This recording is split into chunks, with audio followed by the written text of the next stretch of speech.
Hi, Jenna here. Seeing as we're talking about newspapers in the last film, I thought I'd just say a couple more things on that subject. Basically, we don't want to have a whole lot of newspaper in a bokashi bucket like this because it will soak up the liquid and it will reduce... Okay, I've lost my bokashi liquid. It will reduce the amount of bokashi liquid which you really want to have for your garden for the fertilizer. But it's most of the liquid goes down, and that's good, but sometimes it goes up a little bit as evaporation and condensation, and that's the bit that can cause problems with smelling, and that's why you use a newspaper. But you don't have to use a newspaper ever, and if you're trying to maximize your liquid, then don't absorb it this way.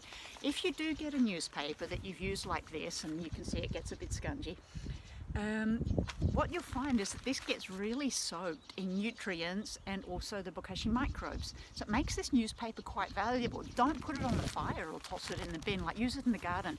So usually these ones, if I get wet, soggy, nutrient newspapers, I pick them out of here and I put them out under my berry bushes or something like that, because the worms really love it. So when you put this under a bush, or maybe spread it out, and put it like that under a bush, and then cover over with bark or leaves or something so it looks nice and it stays in place, and keep it wet, you'll find after a week or so, or maybe even a couple of days, that the worms are just like all flocked up around here, and it's a total worm party. It's just wonderful to see.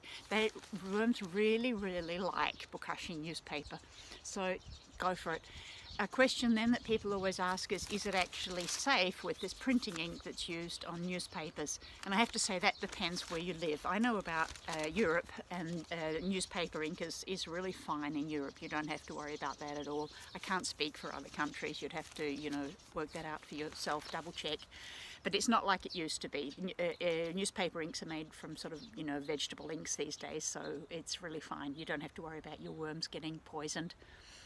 But nutrient-soaked newspaper is super valuable, so it's something that you can actually even create, like in the off-season, like in the autumn or the fall or something like that. Create nutrient-soaked newspaper and use it under your bushes, because it will work really well for the to help cover it with mulch, and it will also just really bring the worms in there for you so they can do some good work over the winter, or at least the late autumn months.